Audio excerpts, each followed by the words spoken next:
primeira semana da pandemia, eu comecei a fazer engenharia química e vinhos, porque toda terça eu tomava vinho, né, com os amigos. E aí sentiu a necessidade, vários professores conversando comigo da engenharia química, pô, os alunos estão meio perdidos com essa pandemia, não sabem para onde é que vai. Eu digo, que tal? Aí, como eu fiz uma palestra e estava no começo, né? E era tudo moda, e deu 200 e poucas pessoas, aí uma filha minha, que é de teatro, pai, faz a live que... Eu falei, tá bom, vou começar a live. Aí comecei a fazer toda terça, então desde março que a gente veio fazendo. O IPEC é um grupo, né, que o pessoal montou, eu também colaboro com o IPEC, que é para a gente tentar difundir o conhecimento na área de engenharia química, certo? E aplicar, para quem quiser, claro. Então, o IPEC é um grupo de jovens. Eu, como velho, sou do conselho, mas participo também. Então, acabou a gente juntando. Na semana passada, eu falei para o pessoal do IPEC, pô, vocês estão fazendo uma live toda quinta, sexta. Eu faço uma terça. Vamos mudar e colocar os dois na terça, porque é um trabalho só, né? Eu já estou desde março fazendo isso. Aí fiz até uma enquete. Vocês querem que pare e tal? Não, não, continue, continue, continue. E aí nós juntamos. Aí tem o IPEC, tem a gente, engenharia química e vinhos. Tanto que eu estou toda terça-feira, tem um cálice de vinho aqui acompanhando as palestras. Justo. Então, fique à vontade, você fala um pouco da sua trajetória. Se quiser começar a palestra, tudo bem. Até o Zé Luiz, que é hoje lá gerente lá novo, né? Me ligou hoje. É 19 horas, a palestra do Eric. Eu entro pelo Meet, eu digo, aquele que eu te mandei e tal. Eu conheço o Zé Luiz, ele me conhece também, gente boa pra caramba. Aí ele falou que queria assistir, mas não entrou ainda, deve estar enrolado aí, que ele sempre está enrolado aí. Tá bom. Não, mas eu vou. Tá bom, eu vou começar falando um pouquinho então de mim. Né? Perfeito. Vou falar um pouquinho de mim então. Isso. Bom, começar lá de trás, né? Eu fiz um curso técnico. Boa noite, William. Fiz um curso técnico hoje IFES, né? Instituto Federal do Espírito Santo, sou natural de Vila Velha, Espírito Santo, sou capixaba. Nasci e cresci lá na beira da praia, lá, lugar maravilhoso. Gostava de pegar onda, gostava de curtir aquele ambiente praiano, ao mesmo tempo num bairro lá muito, muito gostoso de morar, onde tinha acesso à natureza, ao mesmo tempo dentro da cidade, então foi uma infância bacana. Eu passei na época era ETEFES, Escola Técnica Federal do Espírito Santo. No ano que eu passei, isso até uma coisa assim da minha vida, né? Minha mãe faleceu, mas aí foi um baque, mas bom, graças a Deus eu consegui, junto com meus irmãos, meu pai, a gente superar essa situação. E a gente, então, continua a minha vida. Eu fiz, então, na época, o curso de processamento de dados, que depois virou técnico em informática. E era o curso mais concorrido lá da escola técnica. Era a relação candidato-vaga na época era 54 por 1. Alunos de graduação de ciência da computação faziam esse curso, que era muito, muito bom mesmo, era referência. Enfim, e aí fiz o curso, foi excelente para mim, aí eu me apaixonei pela área de computação, e depois eu passei na Federal do Espírito Santo, em ciência da computação, fiz lá a graduação, então, em ciência da computação, então você vê que minha trajetória é em computação, né?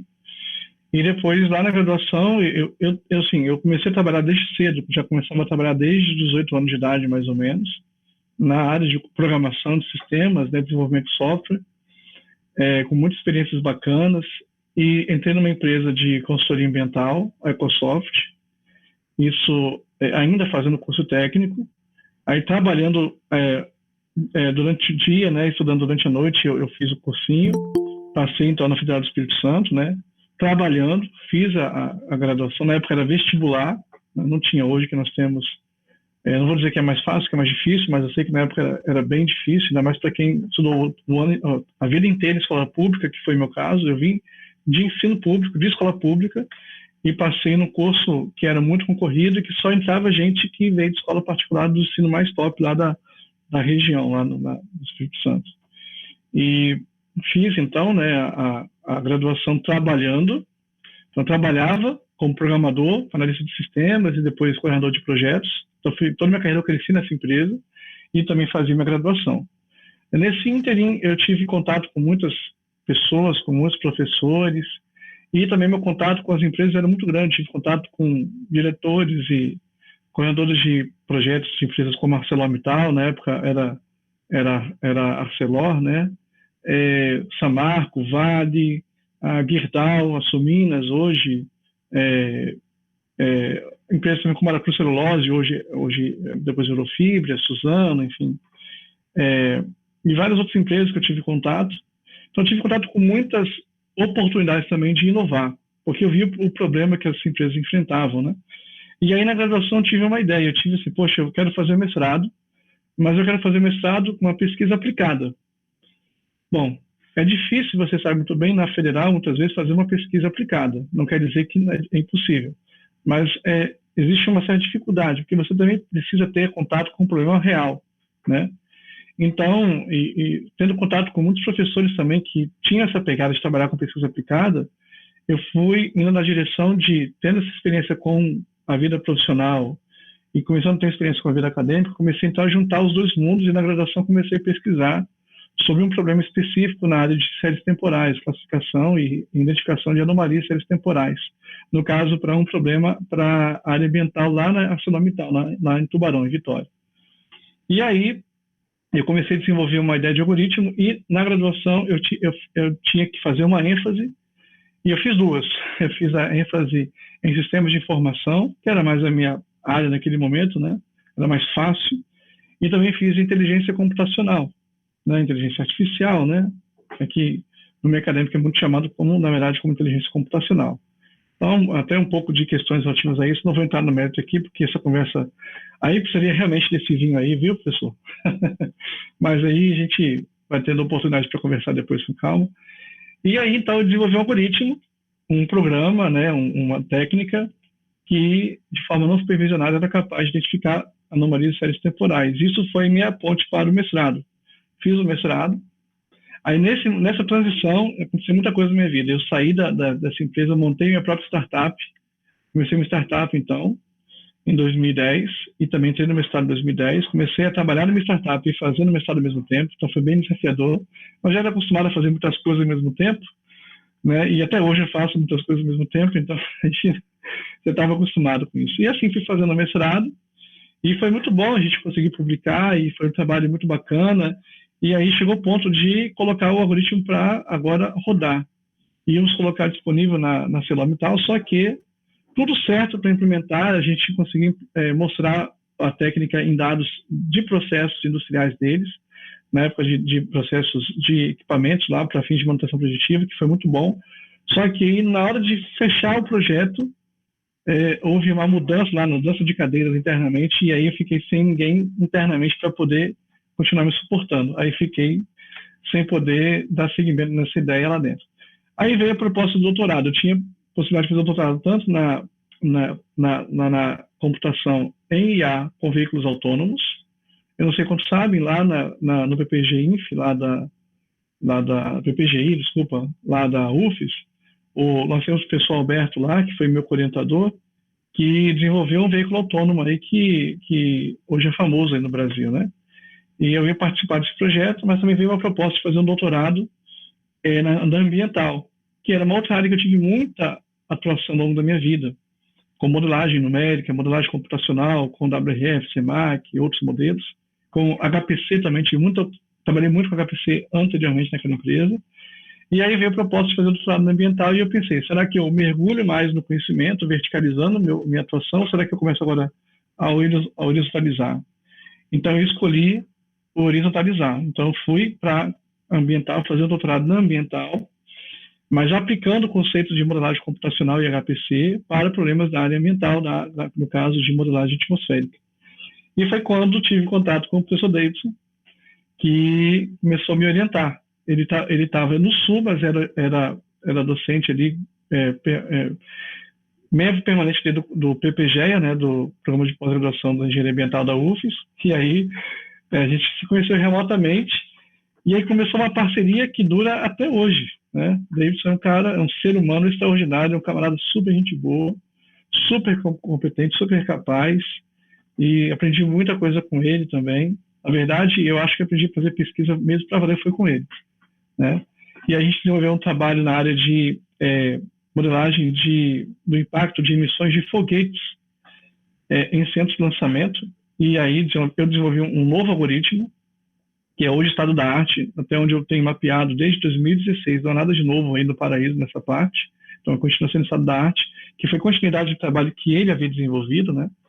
E a gente, então, publicou isso, inclusive, na principal revista aí na área de aeroespacial, que é o Journal of Spacecraft and Rockets, da AIAA dos Estados Unidos, né?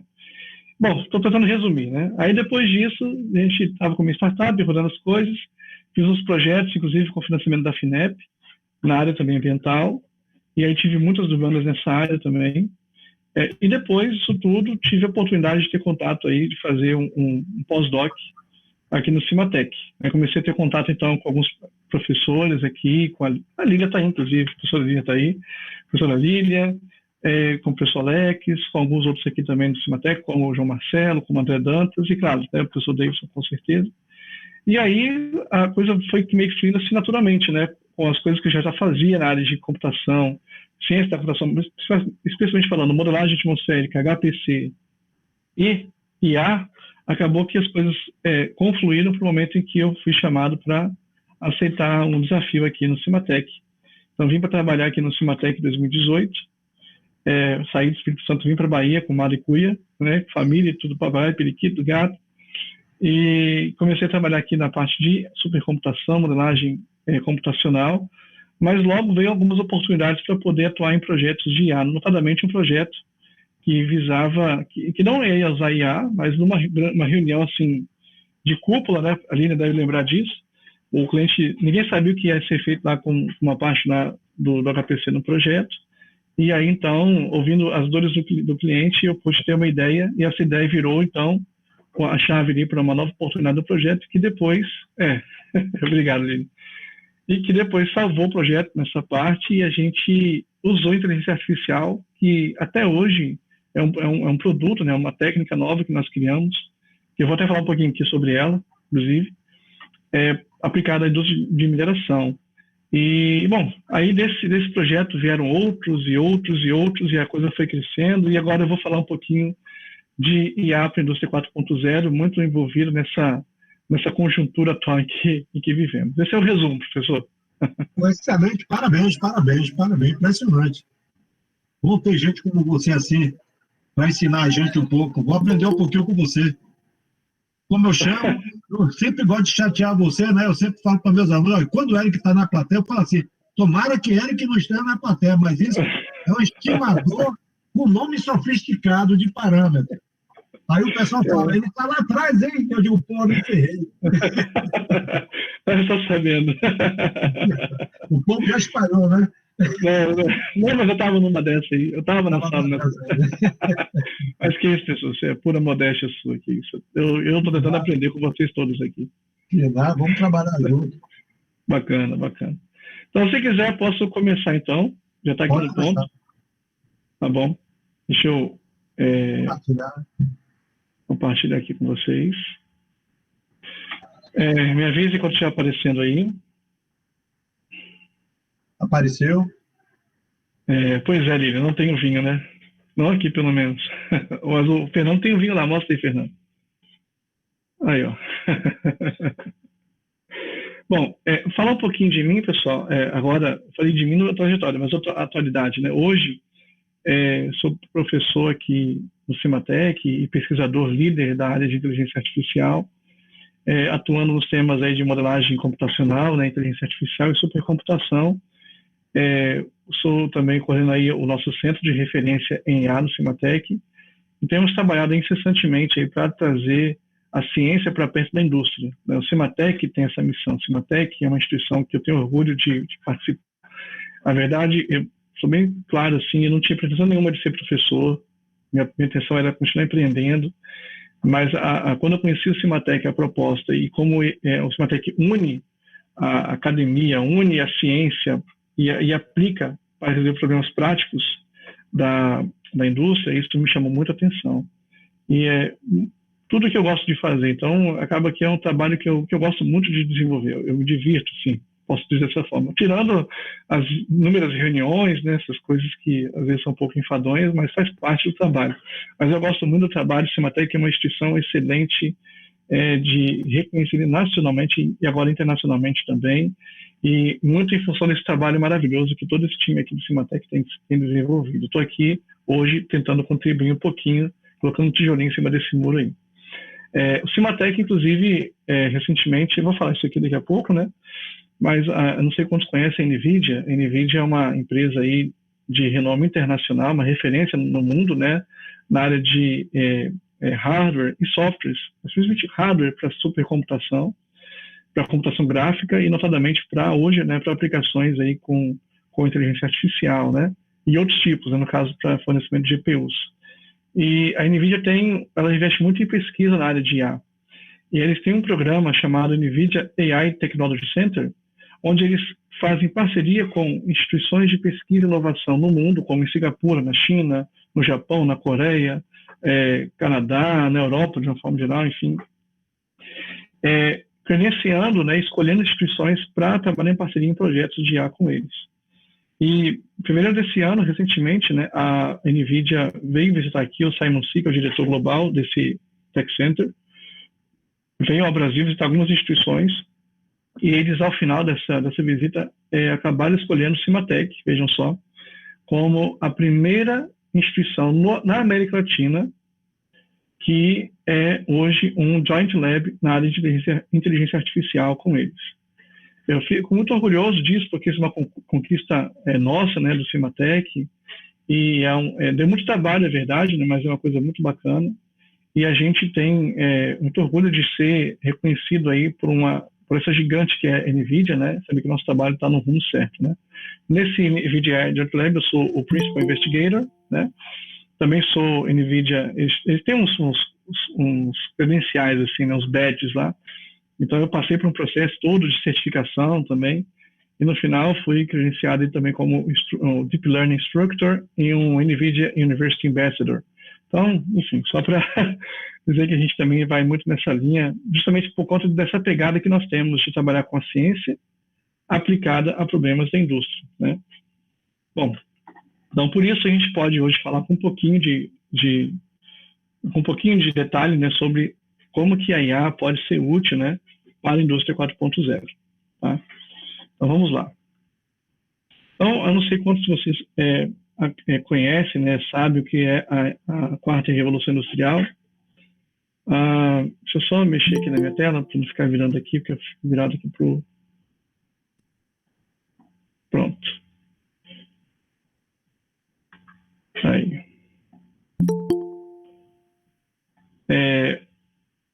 A quarta revolução industrial se refere justamente a um processo que vem, na verdade, desde quando a indústria foi inventada, né? Eu não sei quantos conhecem esse conceito, né? Vou tentar falar de forma mais rápida aqui. Mas, bom, lá no finalzinho do século XVIII, né, quando houve a Revolução Industrial, né, a gente chama de primeira Revolução Industrial, aquela de fato na Inglaterra, né, que trouxe toda a revolução, introduzindo a produção mecânica através de máquinas impulsionadas aí por vapor e por água, né, motores que eram capazes de substituir o esforço de seres humanos ou de outros animais, né, que eram usados aí para poder permitir a evolução da sociedade, né, em termos de transporte de pessoas, de cargas, de forças de trabalho. Agora eram máquinas que poderiam desenvolver isso, né? Então veio aí a produção de motores diversos que eram usados na manufatura de bens de consumo, transformando matéria-prima em bens cada vez mais processados de consumo para a sociedade. Quando nós olhamos o gráfico de desenvolvimento humano social, nós vemos nitidamente uma curva exponencial, explodindo realmente a partir do início do século XVIII. Isso mostra como que a Revolução Industrial impulsionou, de fato, o desenvolvimento humano. É claro que isso veio com um preço alto, inclusive, que estamos pagando, né? Com o aumento também da atividade industrial, houve um aumento também das emissões atmosféricas e, consequentemente, não só de emissões atmosféricas, mas outros tipos de poluentes, né, hídricos, sólidos também, para o solo, etc. Mas nós vemos, hoje inclusive até lixo espacial, mas nós vemos como que essas emissões, né, como que essa poluição tem impactado aí severamente na natureza, né? Hoje vemos aí fenômenos como mudanças climáticas causadas pelo aumento das concentrações de poluentes que causam efeito estufa, também a poluição, geração de plásticos que poluem os ambientes, que poluem o solo, que poluem as águas, né? Hoje vemos aí muitas pessoas sofrendo, inclusive, com isso, intoxicação por microplásticos, enfim, e tantas outras coisas que são resultado, né, infelizmente, ruim aí da Revolução Industrial. De todo modo, né, a Revolução Industrial ocorrida no final do século XVIII trouxe muitos benefícios, é verdade, né? E hoje nós nos beneficiamos disso também. Então, produção em massa, bens de consumo, energia, conforto que nós temos em casa, tudo isso é fruto desse processo. Ali no início do século XX, vem então a chamada Segunda Revolução Industrial, quando a introdução da produção em massa, da eletricidade e das linhas de montagem, né? E isso depois trouxe novos benefícios. À medida que essas revoluções aconteciam, as indústrias que não seguiam esses novos padrões, as indústrias que permaneciam na versão anterior, vamos dizer assim, da indústria, elas notadamente estavam fadadas ao fracasso ou a permanecerem limitadas a um nicho muito específico de atuação, porque muitas vezes faziam com que somente as empresas que conseguiam avançar na implementação dessas novas tecnologias, dessas novas evoluções tecnológicas na indústria, é que poderiam conseguir cada vez mais fatias do mercado e continuar sendo competitivas e conseguir, então, alcançar seus objetivos aí de vender e serem mais lucrativas e, evidentemente, serem cada vez mais ubíquas aí no mercado. Depois do início da década de 70, de 1970, veio a indústria 3.0, que é a indústria que foi movimentada, né, essa revolução industrial, a terceira revolução industrial, ela foi movimentada justamente pelo uso de eletrônicos, de robôs, né, de robotização, de computação, inclusive já com um pouco de inteligência artificial aqui nos seus primórdios, né, e produção autônoma.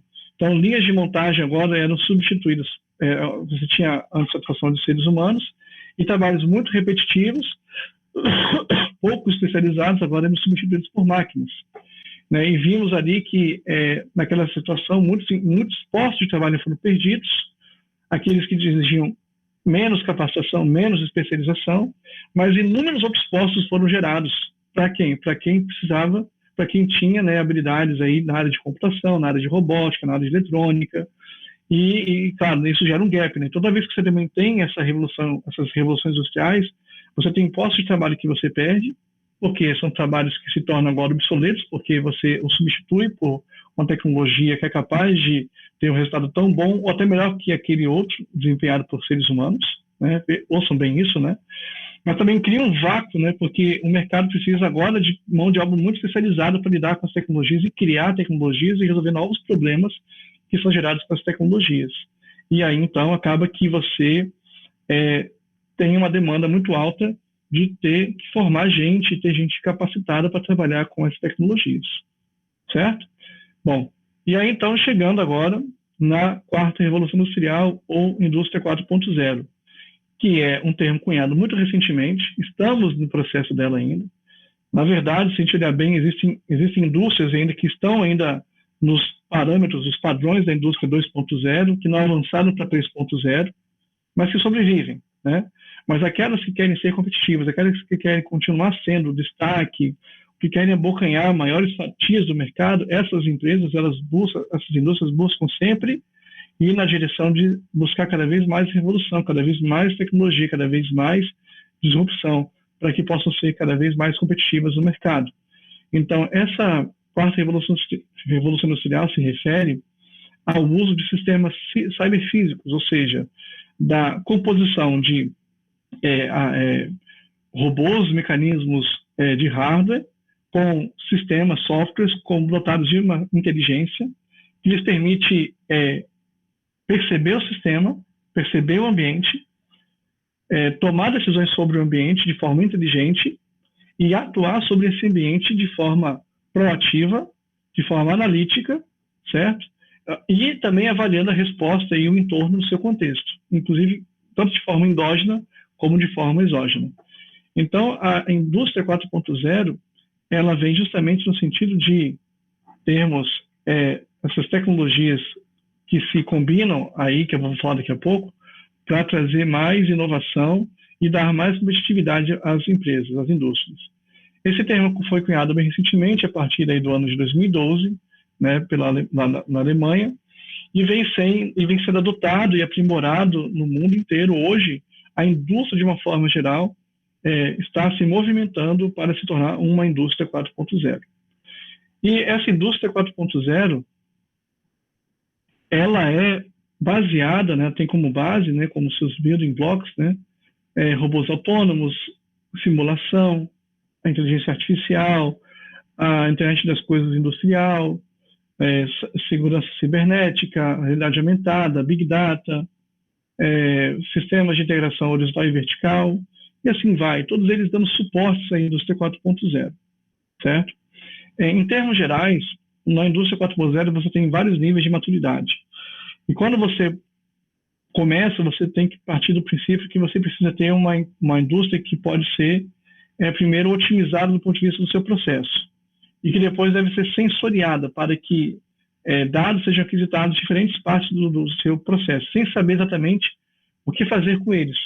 Então, vem uma necessidade de você trabalhar com grandes volumes de dados, que depois vão ser, de uma forma, entendidos e estruturados, mesmo que eles venham de forma não estruturada, para que depois você possa recuperar dos dados, extrair de dados informação, e a partir da informação extrair conhecimento. E a partir de conhecimento extrair, de fato, inteligência. E com inteligência você ser capaz de poder fazer processos cada vez mais precisos, né, com melhor desempenho para fins de classificação ou de predição, para diagnóstico, para prognóstico, do que você necessitar. Então, hoje eu vou falar de várias aplicações aqui, que hoje a gente já tem desenvolvido, que as empresas já têm visualizado como sendo de grande relevância, ainda mais quando a gente fala de inteligência artificial, que é a grande base para o desenvolvimento dessa indústria 4.0. Não adianta você otimizar o processo, você sensoriar os seus... já vou responder. Sensoriar o seu parque industrial, se você não consegue, a partir desse enorme volume de dados multivariado, espaço temporalmente multivariado, você não consegue extrair desses dados informação, conhecimento e depois inteligência, né? A realidade virtual, ela se refere à capacidade de você simular a realidade em um ambiente virtual, né? Ou seja, vamos pensar, por exemplo, que já jogou aí The Sims, por exemplo, ou um jogo de primeira pessoa, né? Imagina você poder navegar em um ambiente industrial e você poder, na tela do computador, né? E você vê um gêmeo digital da sua empresa, por exemplo, lá, mas pelo computador. E você consegue, através do gêmeo digital do seu computador, como se fosse um joguinho, se estivesse jogando em primeira pessoa, né? Você possa, então, por exemplo, ir lá, olhar lá na planta, lá na válvula, lá tal do turbogerador, lá, por exemplo, qual é a pressão que está sendo naquele momento ali. Você consegue navegar e inclusive com ambientes de realidade virtual, você consegue até voar nesses ambientes, porque, na verdade, não há nenhuma limitação, né? Quem viu Matrix sabe disso, né? Bom, estou tocando em miúdos, tá, pessoal? Você pode perguntar. Já a realidade aumentada já é um pouco além.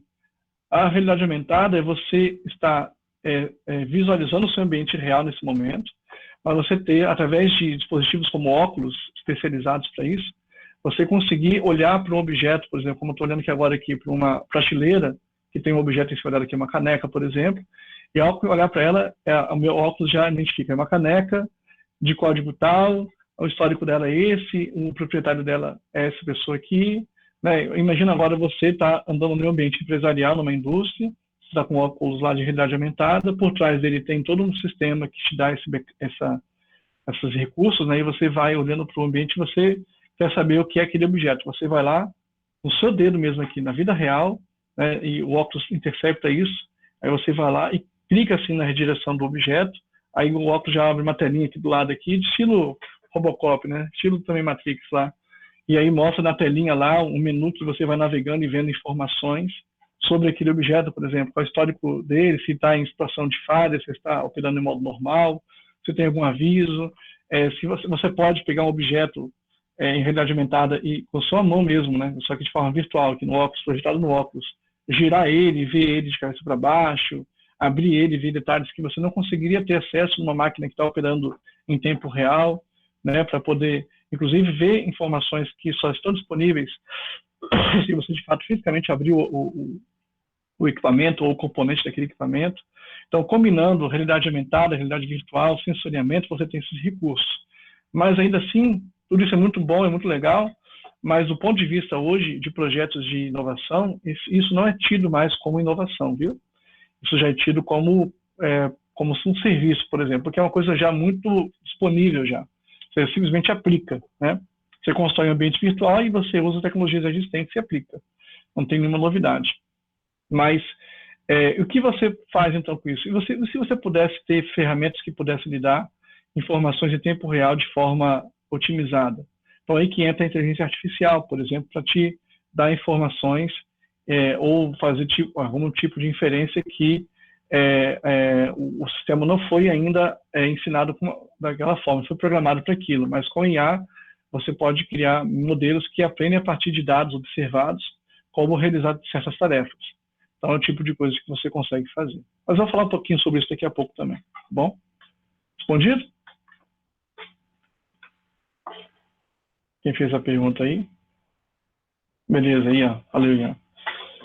Bom, então, vou falar agora de algumas verticais de atuação, por nada, em que nós temos aplicado a inteligência artificial e como ela tem sido útil para diferentes verticais da indústria. Começando aqui com a indústria de saúde, hoje a inteligência artificial ela tem sido aplicada com sucesso para a identificação, por exemplo, de diferentes doenças, usando sinais elétricos coletados de ECG, ou de EEG, ou de eletroneuromiografia, para classificar, para determinar o diagnóstico de uma doença, né, dar suporte ao diagnóstico muitas vezes, certo?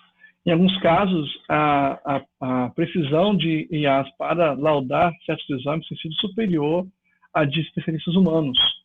E isso tem um impacto muito grande na indústria da saúde, na área da saúde em si. Por um lado, isso é muito bom, porque a gente alivia um pouco o estresse sobre os profissionais de saúde e aumenta a capacidade do sistema de saúde em dar retorno a uma população que precisa de suporte ao diagnóstico, né? Ainda mais em sistemas de saúde precários, né? Onde há muita demanda e pouca oferta.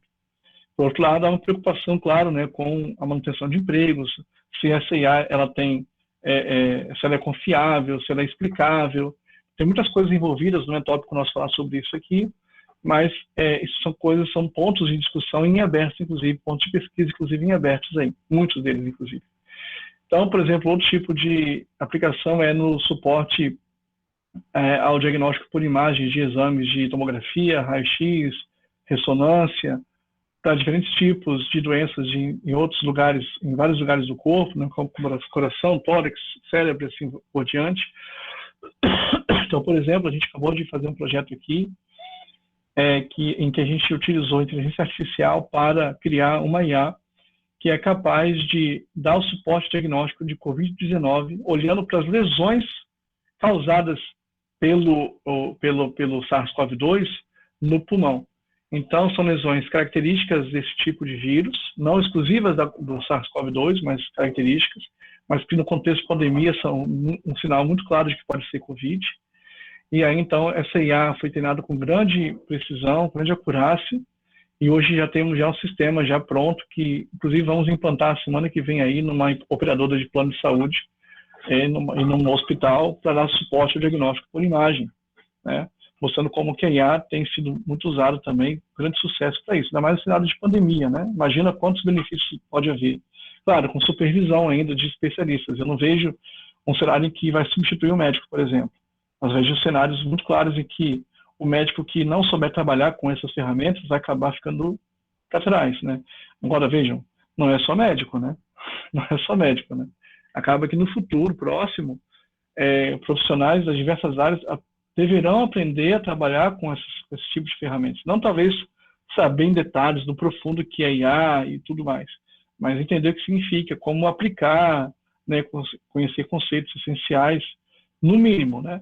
Agora, quem quiser realmente trabalhar vai ter que ir além, né? E tem muito espaço aí. Aqui no Cimatec mesmo, a gente tem formado muitos alunos aí de mestrado, doutorado nessa linha, mesmo tem formado, a professora Linha comigo também, orientando alunos nessa área. E Fernando, já temos conversado, né, professor, em projetos nessa linha também para a área química. Temos formado alunos também que hoje temos ensino técnico em IA aqui no Cimatec. Daqui a pouco vamos abrir um curso também de graduação. Sim, tem aplicações sim. Eu vou daqui a pouco ver as mensagens com calma e eu respondo, tá bom? Tem aplicações sim, muitas aplicações, William, né, na engenharia química, muitas. É bem provável que o Fernando fale muito mais disso do que eu aqui.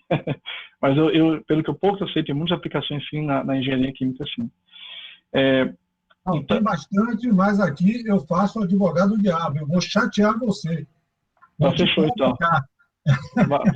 Fechou. Manda ver. Sequenciamento genético também, que é uma área extremamente relevante, inclusive tem se usado muito inteligência artificial para construção de novos medicamentos e vacinas numa velocidade que antes não era possível. Então, muito do desenvolvimento de novas vacinas e medicamentos que estamos vendo hoje tem a ver, não é exclusivamente devido a isso, mas tem a ver com o avanço da inteligência artificial.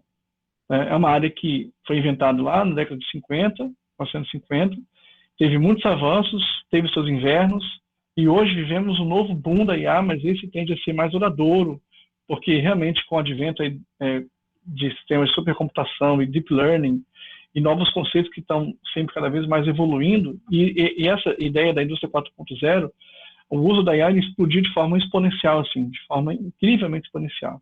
Mas isso a gente vai conversando aqui, né?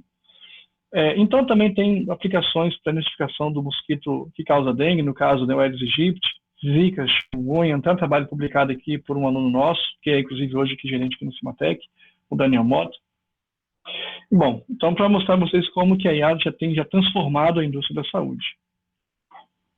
Outra indústria também que tem sido muito transformada, falando ainda da saúde, né, falando um pouquinho da NVIDIA, falei um pouquinho das coisas que a gente tem feito aqui, e a NVIDIA também nos proporcionou acesso a uma plataforma, um framework de aplicações para a saúde chamado NVIDIA Clara.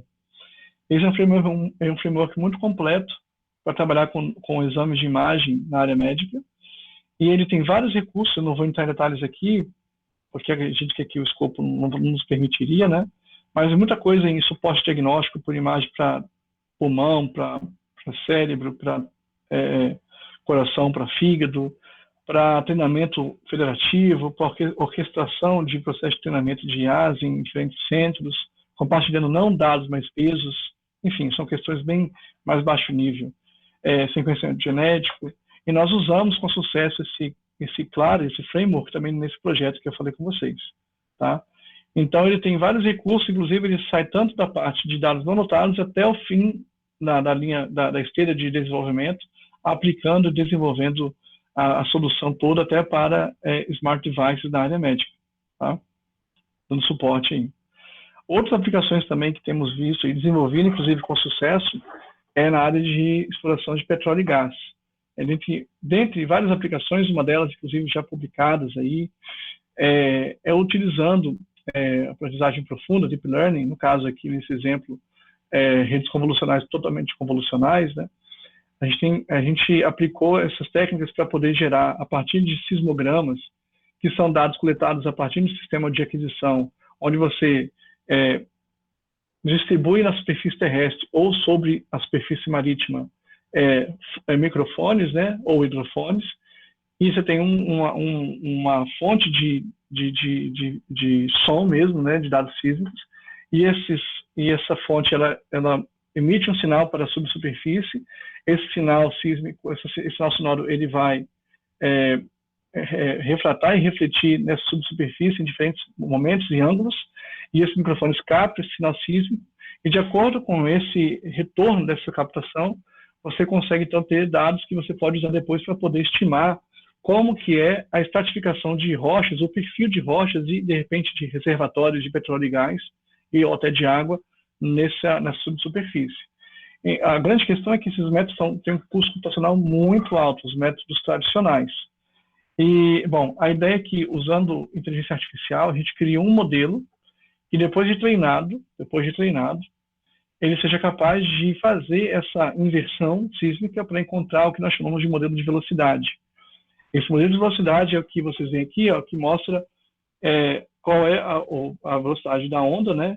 E cada extrato desse é um tipo diferente de rocha. Com essa informação, o geólogo, o geofísico, ele consegue saber por alto qual é, ou até saber de fato qual é o tipo de rocha que está ali mesmo, ali na superfície, ou até mesmo qual se tem um reservatório de petróleo ou de gás, ou de água lá embaixo, certo?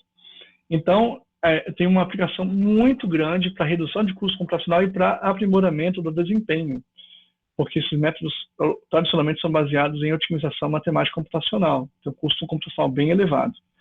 Então, é um trabalho que a gente fez e, com grande sucesso, temos aplicado aí para essa indústria, mas também tem outras aplicações que a gente pode transpor para outras áreas, tá? Como na área, por exemplo, de mineração, né? Entre outras.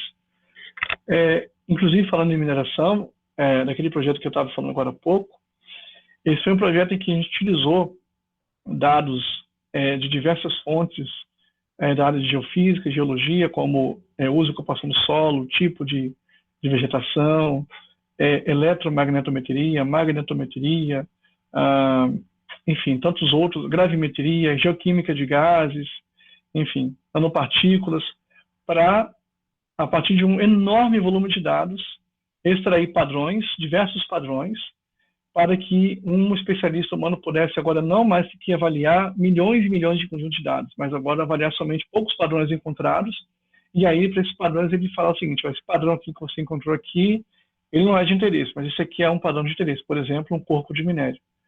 Nesse projeto, então, a gente aplicou essa técnica para identificar corpos de minério. Uma vez que o especialista ele é capaz de fazer essa notação a partir de padrões retornados pela IA, que inicialmente ela não sabe o que são, mas com esse feedback do especialista, ela consegue guardar isso no seu cérebro computacional, e a partir disso, a IA consegue, em um momento seguinte, fazer um processo de inferência para identificar outros padrões, e se ela consegue saber se aqueles padrões que estão sendo encontrados se referem a alguma coisa que ela já aprendeu no passado. E nesse projeto a gente conseguiu, com uma única amostra de treinamento, encontrar outros 3 corpos de minério de forma totalmente automática, sem, nesse caso, a supervisão do especialista, o que foi um achado excepcional e realmente trouxe grande valor aí para a empresa e realmente foi algo que trouxe também muito orgulho para nós.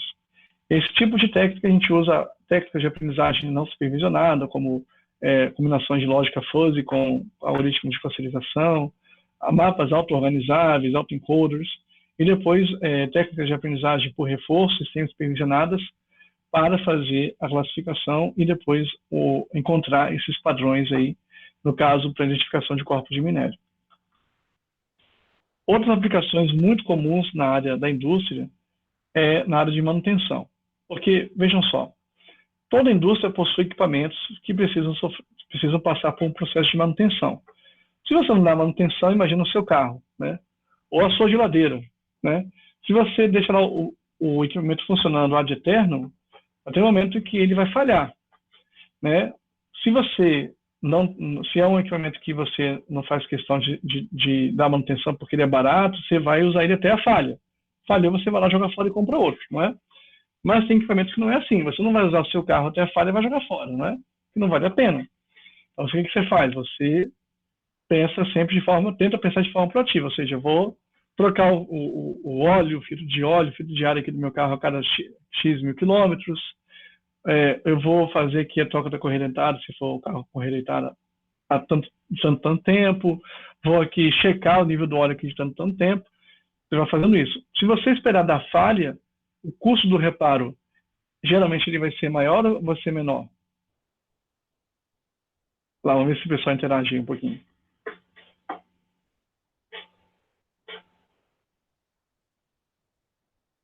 Acho que ninguém está prestando atenção aí, viu? Viu, Fernando?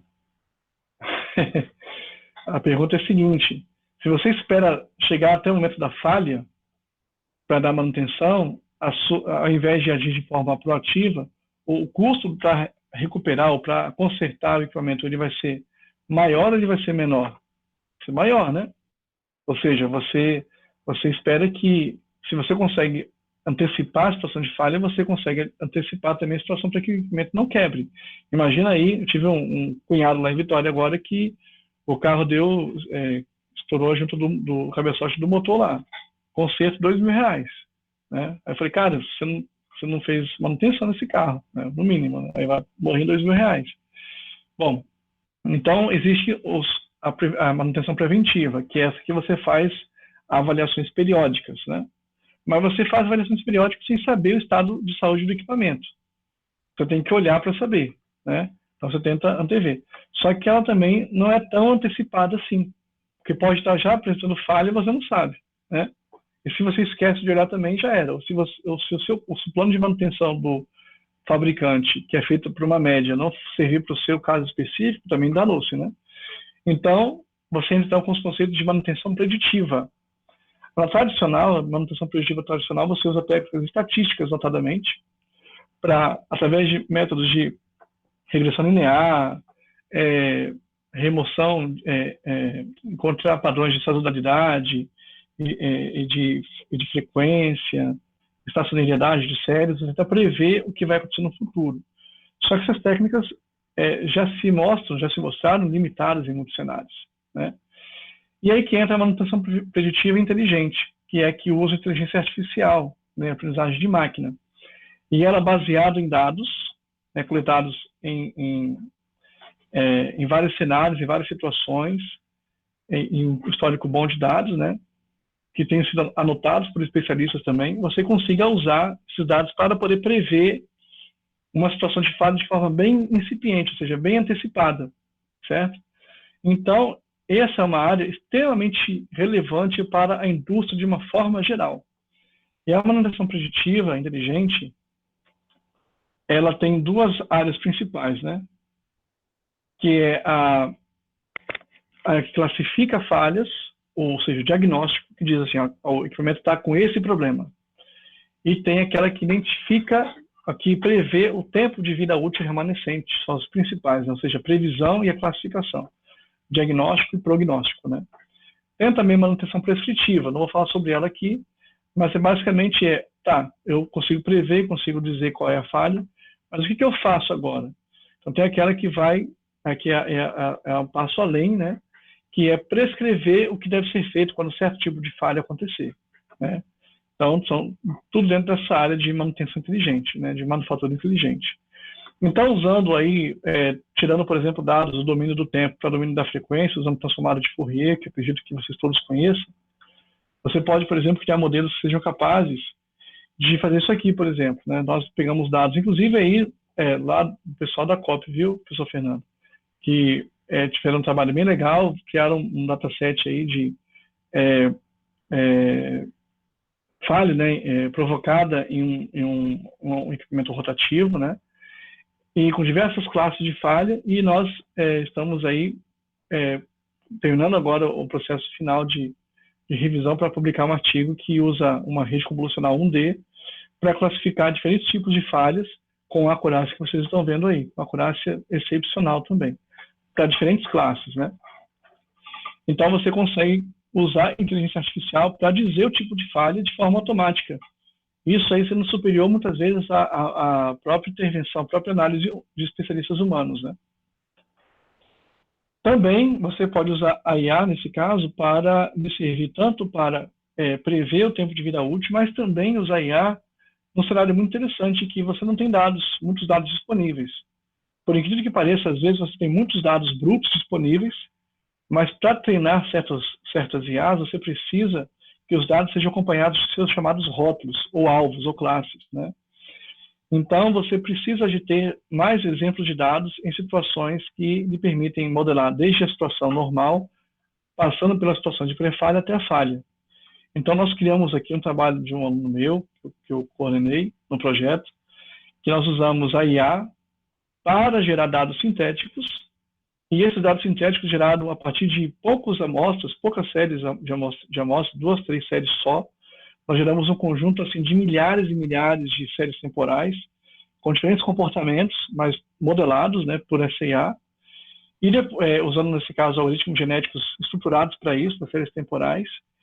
E essas séries sintéticas depois foram usadas, né, como vocês podem ver aqui, foram usadas, né, para poder prever o tempo de vida útil remanescente e treinar essa IA. Nós depois pegamos essa IA treinada em dados sintéticos e aplicamos em um caso real nunca antes visto pela rede.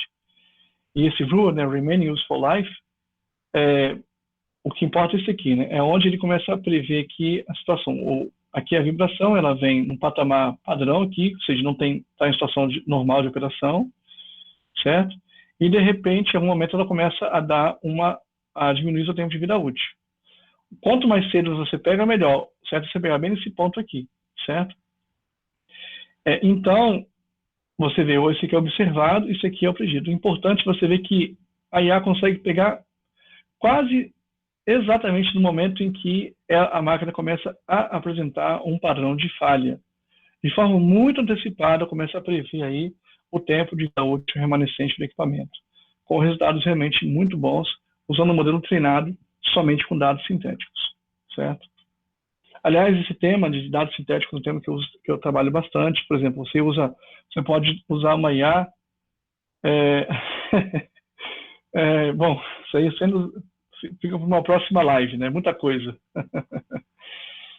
Tá, depois eu pego o chat ali e vou responder as perguntas, tá bom? Para não perder o fluxo aqui, tudo bem? Ou você prefere que eu pare e responda agora? Fica a critério, viu, professor Fernando?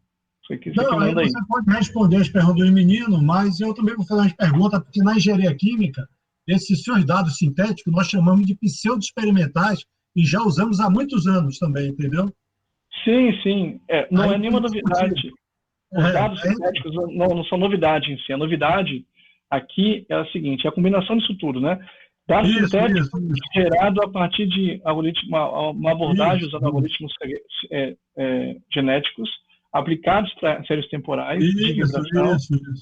E aí usamos dados... Oi? Depois eu vou chatear você nessas perguntas, se preocupe não. Responda aos meninos. Vou te chatear muito. Se eu puder aprender um pouco, né? Tá bom. Não, eu vou fazer o seguinte, então. Pode lançar as perguntas, pessoal. E depois eu vou acessando o site e a gente vai discutindo e vai respondendo, tá bom? Mas os dados sintéticos aqui é a combinação disso tudo. É a IA treinada com dados sintéticos, mas depois ela é usada para fazer a predição em dados reais, nunca antes observados pela IA.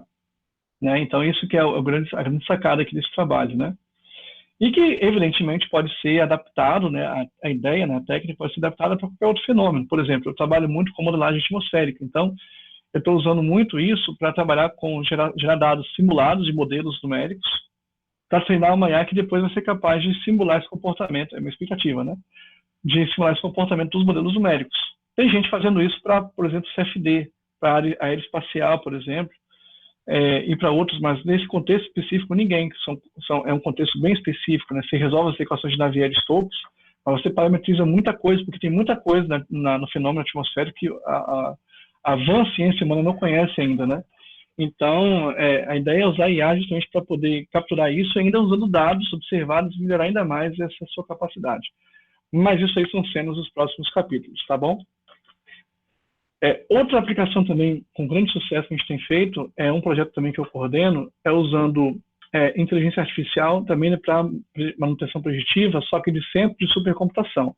Eu não sei quantos sabem, mas o Senai Cimatec possui hoje o terceiro maior centro de supercomputação da América Latina e o maior voltado para aplicações da indústria, tá? Aqui na Bahia, aqui em Salvador. E esse centro, como todos centros desse tipo, data centers, né, precisam operar 24/7 e as máquinas também sofrem desgaste. Então, acaba sendo necessário você também ser capaz de antever situações de falha, de pré-falha. Hoje, isso é feito ad hoc, isso é feito aí por análise humana, olhando lá painéis e números espalhados no monitor, com alguns alarmes lá quando certos valores são alcançados, mas nada além disso. E agora a gente está tentando, e já conseguimos né, estamos finalmente já, a partir de um conjunto de vários dados sensoriados dessas máquinas, conjunto assim, num único time step, a gente tem aí um conjunto de mais de 500 atributos monitorados, é muito dado, tá? E aí nós criamos agora uma IA que é capaz de prever com antecedência quando é que a máquina está indo para uma situação de falha. Então, também mostrando a aplicação também da IA nesse tipo de indústria. Também na área de energia, né, no setor energético, principalmente no setor de energias renováveis, a gente tem aplicado com sucesso, com trabalhos inclusive publicados, o uso de IA para a previsão de energia eólica e energia solar, tanto para curto prazo, né, quanto para médio prazo, mostrando também como que a IA consegue melhorar, inclusive, o desempenho hoje, o estado da arte nesse assunto. Algo que é de fundamental importância, porque, no caso do vento, por exemplo, é uma fonte de energia altamente disponível, só que é intermitente, tem um aspecto muito estocástico, turbulento, né, em função do próprio fenômeno, principalmente para curto prazo, que é o que mais importa, né, porque na fazenda eólica você tem que saber quando é que você deve ou não gerar energia elétrica, liberar o aerogerador para poder ser para poder gerar energia eólica a partir da velocidade do vento. Só que o aerogerador ele tem uma curva de potência, ele não pode operar uma situação com um vento muito baixo, porque não vai fazer sentido, e também não pode operacionalizar com a velocidade do vento muito alta, porque pode dar problema, né? Pode causar danos ao equipamento. Esses são equipamentos caríssimos. Então você tem que saber com antecedência qual é o regime de vento e qual é o volume de energia que ele vai gerar. Ainda mais agora que em 2021 o ONS vai abrir o PLD horário, que é justamente o mercado de energia, né? Existe um mercado, tipo uma bolsa de valores específico para o mercado de setor energético, onde há aí um trade de valores em termos do que é ofertado e do que é comprado de energia. E se você não consegue saber quanto que você vai gerar nas próximas horas ou nos próximos dias, você pode estar perdendo dinheiro ou perdendo o mercado. Em todo sentido, você está perdendo dinheiro. Então, isso para a indústria é de fundamental importância. E para a humanidade é mais fundamental ainda, porque quanto mais a indústria tem interesse em investir nisso, melhor para o meio ambiente, melhor para a humanidade e tudo mais. Ocorre que o vento é uma fonte não despachável de energia. Quer dizer, o que significa isso? Né, como vocês devem já saber, né, você não pode estocar vento, né? Então, você precisa saber com antecedência qual é o regime de vento, para você saber que momento você pode ou não usar aquela fonte como fonte de energia.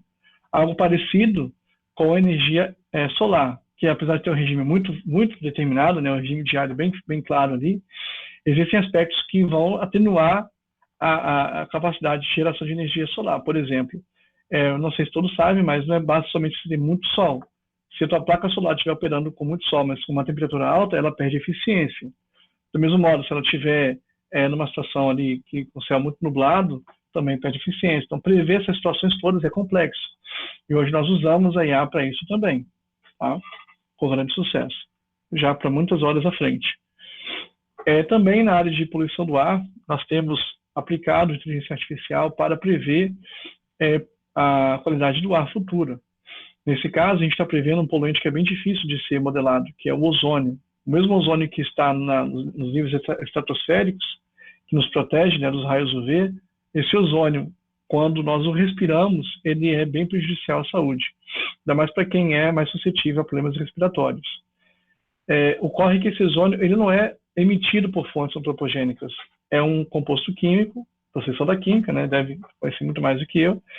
Ele é formado indiretamente na atmosfera, através de reações químicas e também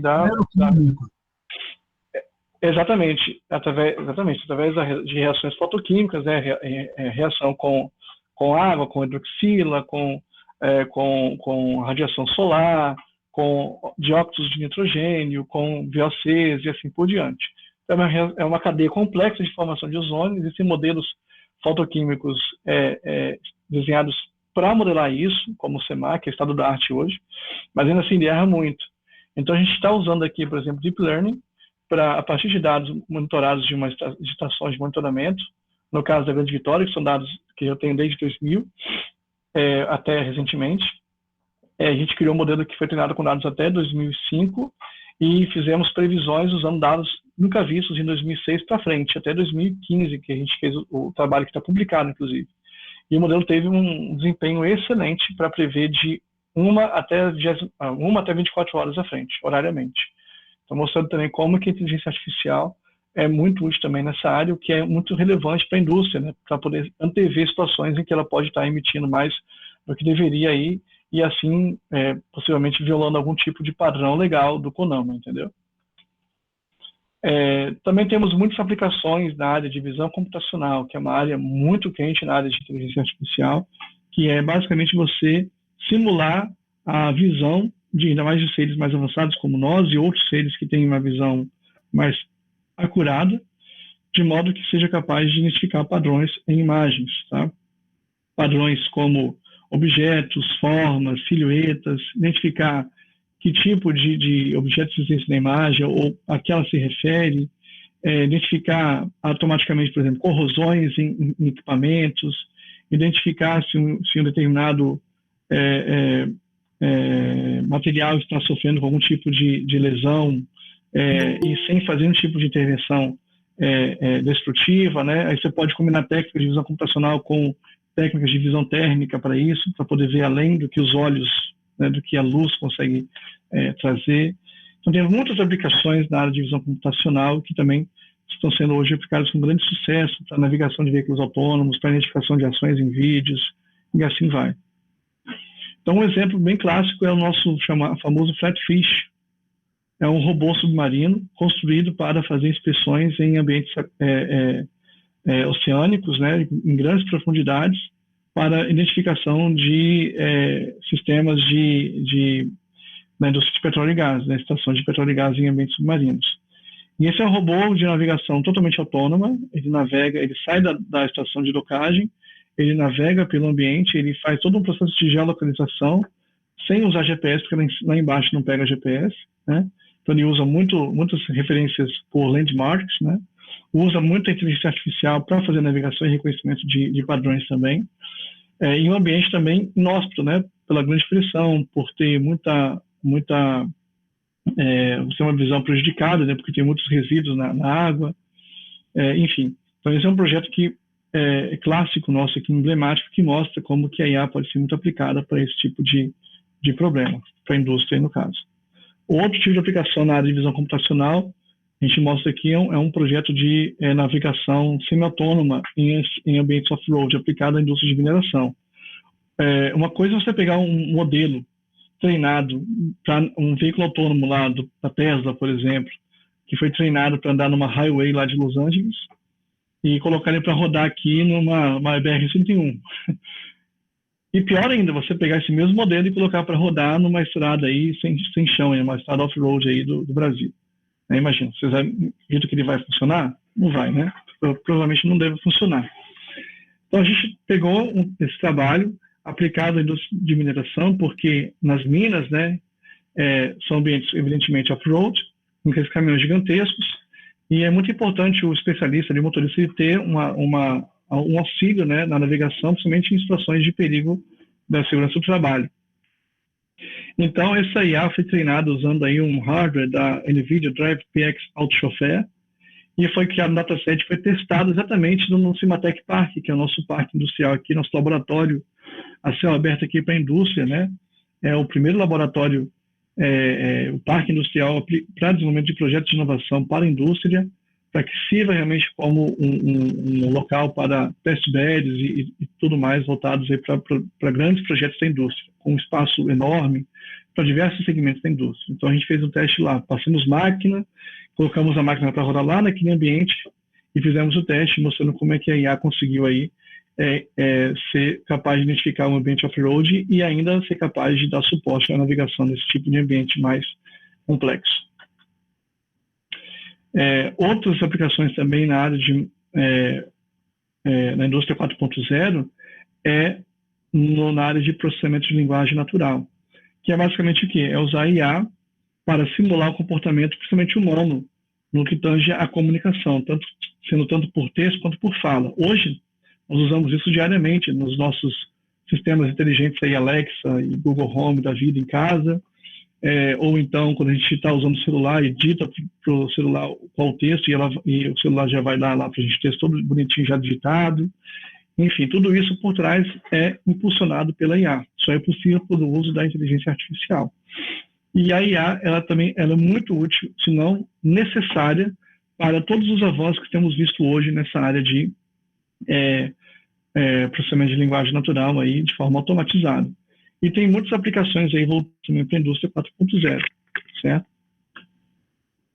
Outras aplicações também muito recorrentes na indústria 4.0 é na área de otimização e busca, onde você tem um problema que você não conhece um algoritmo determinístico que te leve de um estado inicial conhecido a uma solução ótima.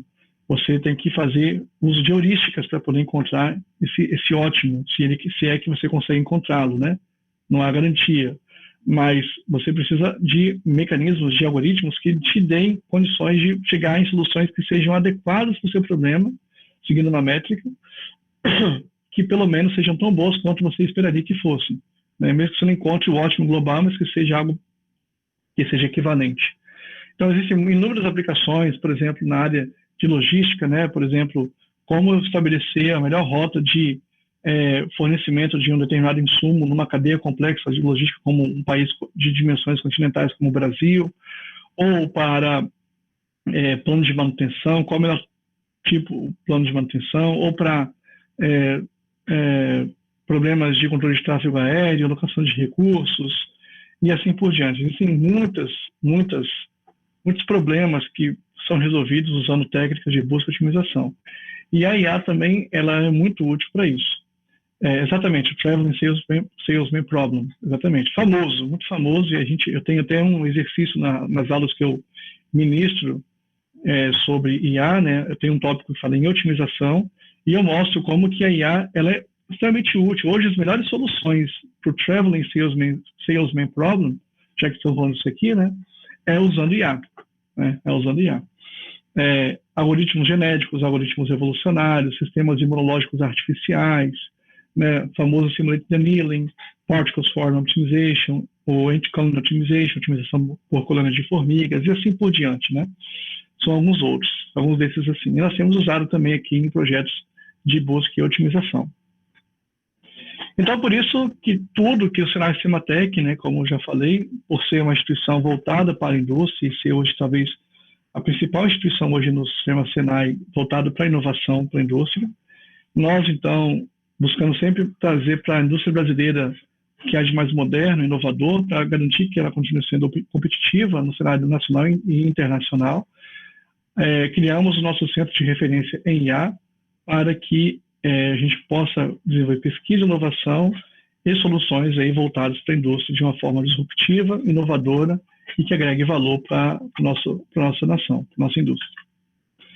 Falar um pouquinho rapidamente aqui do nosso centro de supercomputação, para vocês conhecerem, quem não conhece ainda, que é esse terceiro maior centro de supercomputação da América Latina, com centro supervisório 24/7, equipe dedicada, e hoje com os computadores aí muito modernos, que nós usamos, inclusive hoje, sem eles não conseguiríamos treinar tantos modelos assim de inteligência artificial. Então, é necessário ter uma infraestrutura adequada para isso. Né? Apesar disso tudo, parece, né, que tem muito tempo trabalhando com isso, mas o Cimatec mesmo formou o centro de supercomputação aqui a partir de 2015, né? Ou seja, só 5 anos. E mesmo somente em 5 anos já saímos aí de 405 teraflops com o Iamoja, hoje já com um parque de supercomputadores aí que chega perto de 5 petaflops de poder de processamento. E estamos evoluindo, já estamos investindo no simulador quântico, viu, professor Fernando? Não sei se você sabe disso. Já estamos começando as ações aqui para trabalhar com simulação de computadores quânticos, imaginando aí que a supremacia quântica chegue daqui a um horizonte X de tempo que eu não sei dizer, nem vou chutar, mas a gente espera que vá ocorrer. E quando a computação quântica virar uma realidade, aí, gente, o mundo da computação vai mudar muito. E, na verdade, o mundo vai mudar, porque o mundo hoje depende da computação. Por exemplo, criptografia, aqui nós conhecemos hoje, esquece. Qualquer chave criptográfica de 256 bits ou até de 512 será quebrada em um piscar de olhos, tá? Vai mudar muito, assim. Então, problemas hoje que a gente tem muita dificuldade de resolver por limites computacionais serão passíveis de serem resolvidos muito mais rapidamente. Claro que outros virão, problemas muito mais complexos que a gente nem sonha agora começarão a ser tangenciados, né? E a IA será uma área que vai ser extremamente beneficiada pela computação quântica. Né? Então, cenas aí também nos próximos capítulos. Então é isso aí, pessoal. Eu agradeço muito o tempo. Acho que passou um pouco, viu, professor Fernando? Foi excelente, excelente. E aí eu fico à disposição. Eu que agradeço a você. Bom, tem uma pergunta aqui do William. Como podemos encontrar, na verdade ele começou o seguinte, Eric, este tipo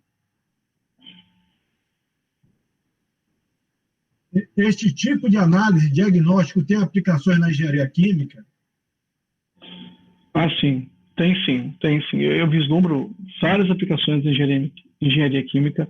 Eu, particularmente, eu não sou da área química. Se eu entrar aqui na área química, eu vou falar igual o professor Fernando.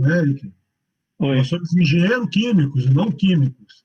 Não, mas da área química. Já comecei a apanhar, tá vendo? Eu falei igual o professor Fernando fala comigo, ó, o especialista lá é o Eric, não vou dar ainda pitaco aqui não. Mas na engenharia química vocês são os especialistas, assim, tá? Então, e nessa hora eu mais ouço do que falo. Mas eu sei que existem sim muitas aplicações que a gente pode ajudar a resolver com inteligência artificial. Pode ser, tem várias. Eu podia citar aqui inúmeras, inclusive, que vamos precisar para a área de petróleo, refinaria, biocombustível, precisamos usar o IA de uma certa maneira, mas eu vou deixar para as provocações, de repente na provocação sai, né? Tá bom. Aí o William pergunta de novo, como poderemos encontrar esses conjuntos de dados na indústria para treinar? Bom, essa pergunta eu não quis responder na hora porque ela é simples de resolver, de responder e ao mesmo tempo difícil. Primeiro porque é simples, porque não é fácil encontrar esses dados. Não é fácil. Na verdade, você dificilmente vai encontrar de fato dados da indústria mesmo disponíveis, tá? O que você vai encontrar na internet, às vezes, são dados que se tornaram públicos porque foi um estudo feito por uma agência de fomento que exigiu que fosse publicado, ou porque foi tema de doutorado, de mestrado de algum colaborador que conseguiu as aprovações lá diversas e publicou e anonimizou ainda os dados. Mas, em geral, o que a gente vai encontrar são mais dados assim, simulados, esses sistemas simulados, geralmente, tá? Não é que não vai encontrar, mas é mais difícil. E a gente tem acesso a dados aqui na indústria porque a gente trabalha diretamente com a indústria. Mas a gente não divulga também esses dados. Os dados que a gente consegue, a gente pode divulgar, a gente divulga sob total acordo aí com a indústria. Bom, mas essa é uma dificuldade, viu, William? É difícil mesmo, é difícil. Eu tenho alunos, por exemplo, da Ford, tem alunos também de outras instituições que todos eles esbarram muitas vezes em como é que eu vou publicar meu trabalho se eu não posso fornecer os dados. Eu tenho saídas para isso. Existem formas para isso, mas você tem que saber fazer. Vai na linha de anonimização, né, e de você não mostrar, digamos assim, a estratégia do negócio da indústria, não mostrar aspectos que são sensíveis, né, estratégicos para a empresa. E você tem que se preocupar também em ter todas as aprovações, tá? Isso dá trabalho. Então, parametriza, né, esses dados aí. Também. Trabalho.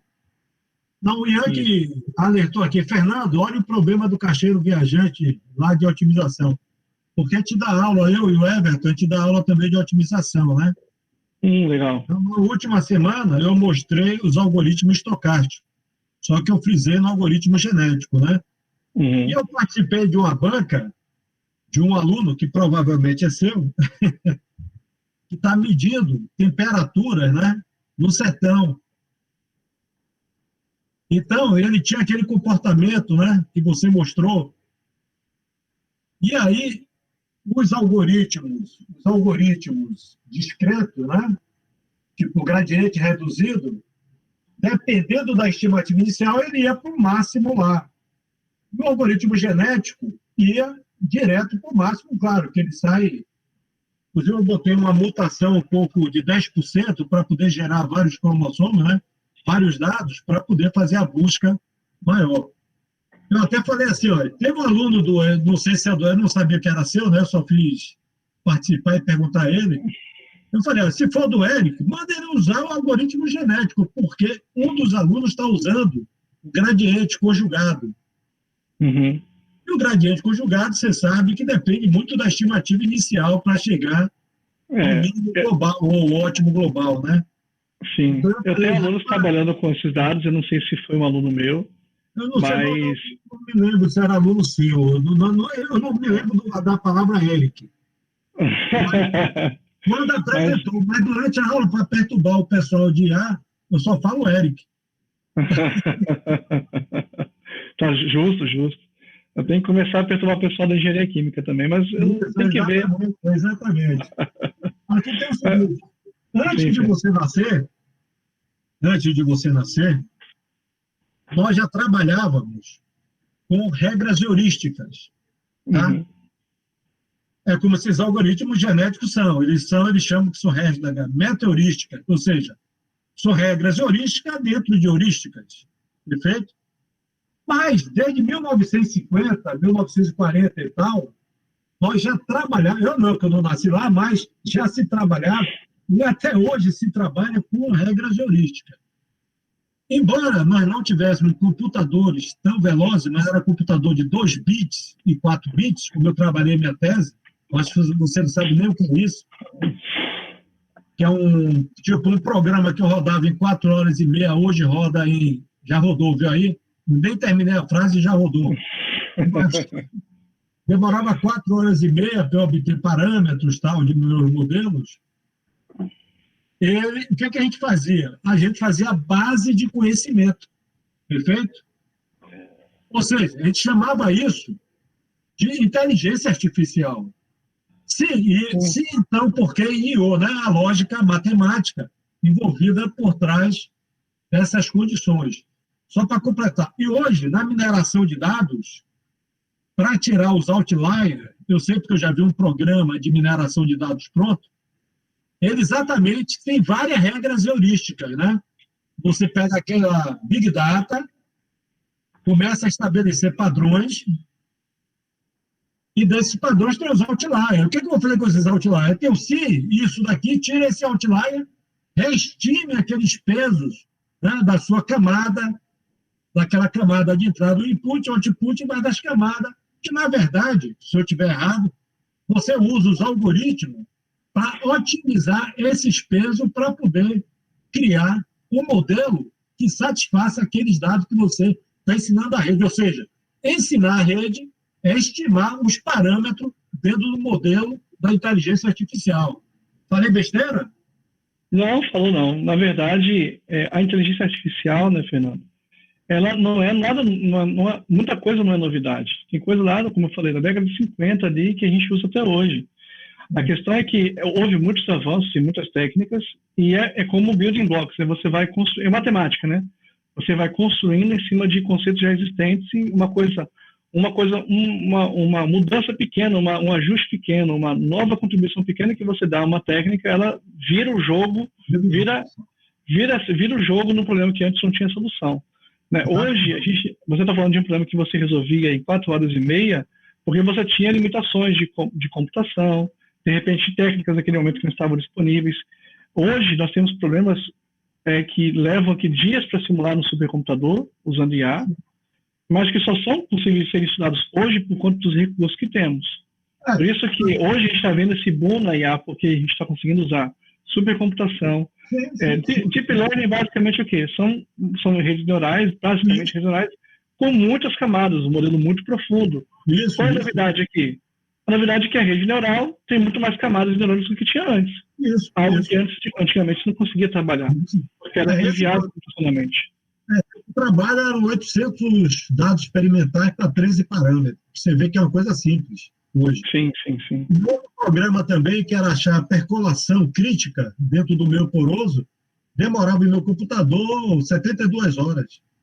Quantas vezes eu dei break, eu falei, esse computador está errado, fiz o programa errado. Revisava o programa e estava rodando. Aí eu tive que botar, programar em Fortran, né? Eu tive que botar, ainda estou rodando. O bicho só ficava nisso durante 72 horas. Passou aqui. Eu estou querendo até rever esse programa. Mas, sim. outra coisa é o seguinte, Só para esclarecer os meninos. É claro que a inteligência artificial, como você falou aí, a gente concordou, quanto mais dados, mais você ensina. Você gera dados pseudo-experimentais ou dados sintéticos através de um modelo confiável, claro, senão ele não vai dar uma resposta legal. Como também a gente desenvolve modelos fenomenológicos rigorosos, como chamamos na engenharia química, que descreve o fenômeno de forma rigorosa, mas ele é pesado, por exemplo, para botar no CFD. E hoje, a grande moda na área de engenharia química são os modelos locais, os surrogate models. Ou seja, você pega esses modelos mais rigorosos, ou mesmo um modelo de A que gere um padrão legal, e gera esses pseudo-dados experimentais para fazer um modelo simples e jogar dentro do CFD que usa todas as propriedades constantes ao longo da perfuração. Eu estou orientando a tese, você acha que existe um conceito dentro da engenharia aqui chamado inside out, ou seja, tire de dentro esse problema e bote do lado de fora. Ou seja, rode o CFD, quando eu for calcular o problema, vá para fora do CFD, eu sei que, na verdade, é um pacote de resolução de sistema de equações diferenciais parciais, nada mais do que isso, certo? É um pacote poderoso que resolve, sai, calcule as propriedades todas, termodinâmica, termofísico-química, que você gasta no pacote, se você for botar rigoroso, cerca de 80%, e volte com o modelo simples para dentro do CFD, que ele faz isso. Só que ninguém faz isso. O que você acha disso? Como a gente mudar isso no Cimatec? Porque no Cimatec, o pessoal, não vou dizer qual é o projeto, senão você vai descobrir, o pessoal faz o seguinte, rodava o CFD, mandava rodar 1000 vezes, 1000 casos, para comparar com um ponto só experimental. A partir daquilo, gerava esses dados e gerava polinômios dentro do Excel e dizia, e esse é o comportamento. Quando apresentou a empresa falou assim, não se comporta assim, não. Está completamente errado. Por quê? Porque aquele programa que usaram no CFD não estava levando em conta aquele fenômeno. De nível local. Exatamente. Por quê? Você sabe, né? Dentro da medicina, você cria um padrão, né, daquele negócio, o médico já sabe. É claro que com inteligência artificial, quando você jogar, o padrão é esse, a doença pode ser essa. É bem mais simples. Mas dentro da engenharia química, principalmente na área de bio, o micro-organismo hoje está trabalhando, produzindo, como eu vi nos meus experimentos, com aquelas condições padrão que você já estabeleceu, mas você chega no outro dia, bota as mesmas condições, o micro-organismo acorda com mau humor e produz outra substância que você nunca esperava. Você entendeu? Sim. Aí você fala, como eu vou modelar esse sistema? Sim. Então, seria um caso, eu estou dando sugestões, seria um caso para a gente estudar, principalmente para o ITS, né? Sim, sim. Quer ver uma coisa? A produzir fármacos. Sim, sim. Nessa área de fármacos, por exemplo, deixa eu ver se eu consigo pegar aqui um exemplo aqui. Dá uma olhadinha no link que eu mandei no chat aí, pessoal, fazendo um favor. Dá uma olhadinha aí. Olha só o que você vai ler agora aí. Dá uma olhadinha. O pessoal também convido para que dê uma linha. Não vai dar para ler tudo agora, mas nessa linha que você estava falando agora há pouco aí. Dá uma olhadinha rapidinho enquanto vou abrir outra coisa aqui. Certo, já entendi. O que a gente usa para isso, eu entendi. O que a gente usa para isso, existe banco de dados, você sabe disso, certo? De grupos funcionais e de átomos com propriedades interligadas a ele, que ele faz, vamos dizer assim, de uma forma burra, vou dizer que é uma forma burra, porque é uma forma exaustiva, né, de combinar as coisas e chegar a uma solução de um novo fármaco, por exemplo. Talvez os seus algoritmos possam ajudar, porque o grande problema do fármaco não é o fármaco sendo produzido. Perceba, eu jogo no reator, produzo o fármaco. Ele sai numa quantidade de água muito grande, então ele sai extremamente diluído. Sim. Esse fármaco, para usar em humano, ele precisa de uma composição de 99,9999% de pureza. Ou seja, ele precisa de um processo. Eu estou falando isso para depois provocar você e propor você um projeto. Ele precisa de um processo de separação das impurezas, purificação e depois polimento. Ou seja, nós temos que descobrir, como engenheiro químico, a gente já tentou, eu e Jefferson, fazer um programa para água. Qual é a melhor configuração, não de produzir o fármaco, mas de purificá-lo? Ou qual é a melhor configuração de purificar uma água através de equipamento? Eu acredito que com inteligência artificial, e eu conversando com você que é especialista, nós desenvolvemos um programa baseado em regras heurísticas, percebeu? E otimização. Mas com inteligência artificial e rede neural, eu acredito que colocando nas camadas esses equipamentos, ou seja, não é, eu tenho uma matéria-prima, aliás, eu tenho várias matérias-primas, vários produtos, imagine. Como eu fiz com a mamona. Eu tenho a mamona, que é a minha matéria-prima.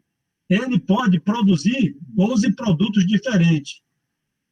E eu tenho as rotas tecnológicas para esses produtos. Mas quais são as melhores rotas tecnológicas? Então, eu acho que a inteligência artificial, então a gente divide em camadas, mas faz por otimização. Sim. Acho que isso é uma solução com inteligência artificial mais fácil? Claro que a gente precisa mergulhar um pouco na problemática. Eu gosto, como pesquisador, né, de entender o problema na raiz, né? E eu não me furto a isso, pelo contrário, eu gosto. Eu mandei até um outro link aí, falando um pouquinho de IA para descoberta científica da área, por exemplo, de encontrar proteínas, essas coisas que tem um pouco a ver com o que a gente está falando aqui. Com certeza que a gente consegue sim utilizar a inteligência artificial a partir de dados simulados por modelos fenomenológicos, confiáveis, e a partir desses dados criar modelos que eu conheço, né, a ideia de surrogate models, para que a partir deles você extraia características que podem ser usadas para a construção de modelos locais. E, nesse caso, fazer a construção de modelo que seja capaz de melhorar esse desempenho, encontrar, por exemplo, um tipo de fármaco que seja mais aderente a um determinado tipo de problema, por exemplo. A questão toda é o que nós temos à mão, né? O que nós vamos ter à mão. Por exemplo, na área de farmacologia, a gente tem muitas questões relativas a encontrar o melhor arranjo de uma proteína que vai, aí vocês que são da engenharia química sabem isso melhor que eu, mas enfim, que vai ser capaz de se ligar a um outro composto químico que vai, de repente, neutralizar lá uma cadeia de compostos químicos que vai desativar, por exemplo, a membrana de um vírus, por exemplo, é o caso da Covid, né? Então, isso geralmente se resolve, como você disse, com otimização, problemas de otimização, e que são resolvidos hoje com problemas de heurísticas, como algoritmos genéticos. Só que existem outras técnicas que têm dado resultados muito mais interessantes, inclusive usando redes neurais profundas. Aí você sai da abordagem baseada somente em heurísticas e entra no mundo da aprendizagem profunda para trabalhar com redes especificamente desenhadas para isso, usando mecanismos de reinforcement learning, não sei se você já ouviu falar, aprendizado por reforço, onde já você não modela o problema como se fosse uma função a ser otimizada. Você tem que agora maximizar a recompensa de um agente que procura uma melhor solução em espaço amostral infinito, que você não conhece, mas que você busca maximizar a função recompensa e minimizar a função perda, ou a função de penalização. Sim. E esse mecanismo ele é construído combinando técnicas de aprendizado por reforço, que é o que a gente está falando aqui agora, com aprendizagem de máquina profunda. E é uma coisa que está bem na fronteira, assim, é uma coisa que me anima. Vamos conversar. Porque proteína é um polieletrólito, ele tem uma carga elétrica que pode ir de menos 55 a mais 55, é complicadíssimo, ninguém conseguiu modelar até hoje, termodinamicamente falando, o comportamento de proteína nessa substância. A gente tenta, como eu tento, e o meu último trabalho aí é eletrólito, mas é uma mulher com uma pequenininha, eu quero ir para a proteína, não consigo. Entendi. Não consigo com o resultado, entendeu? Entendi. Não consigo um modelo fenomenológico cheio de teoria, mecânica estatística, você falou até Uma das áreas que eu quero colocar no Cimatec, pelo menos no meu planejamento, eu entrei tem 3 anos agora, então eu previ em 6 anos entrar com mecânica estatística, ou seja, a simulação estatística. Ou seja, a simulação estatística, ele vai te dar as propriedades das moléculas que a gente não consegue medir em laboratório. Entendi. A simulação molecular. Então, essa é a minha ideia, e foi o início da minha tese de doutorado. É claro que eu fugi dela porque eu trabalhava na indústria na época, né? E a indústria não queria isso. A indústria não queria isso. Eu prometi à indústria numa palestra que, ao longo do meu doutorado, depois de 5 anos, eu ia dar um simulador que ele não precisaria mais medir, foi a Braskem vinílico, mais medir propriedade, porque o meu simulador ia dar todas as propriedades necessárias. É claro que eu não consegui, mas até hoje ninguém conseguiu. Eu tive que... mas aí a gente tem agora a oportunidade de conversar sobre isso, né? Quem sabe começar alguma coisa e tentar ver se a gente consegue ir na linha disso aí, entendeu? Não, isso é importantíssimo, é fundamental, a termodinâmica, a simulação molecular, esses modelos termodinâmicos que estão surgindo. Eu acho, minha opinião. E, aliás, você concordou comigo numa reunião que a gente teve com a Suzano, que a gente tem que misturar os 2 modelos, o fenomenológico de uma certa parte com esse, para poder calcular algumas coisas. Eu fiz isso na Braskem vinílico, um exemplo bastante simples, o HCl, o ácido clorídrico. Eu modelava numa coluna, ele saía todo pelo topo, que eu via, né? Eu estava lá na área, eu trabalhava, e meu modelo dava X% saindo pelo fundo. Aí, depois de tentar tudo, eu falei, não, eu vou usar uma regra heurística. Se tiver HCl, ele sai pelo topo. E pega os outros componentes e faça a simulação, bateu em cima. Isso foi em 1988. Eu não era nascido. Então, não, já era. Então, eu fiz essas simulações misturando algoritmo com regra heurística, entendeu? Então, eu acho que agora a gente está no ponto no Cimatec, você tem um centro de competência, eu tenho outro, que é baseado nos modelos fenomenológicos, certo?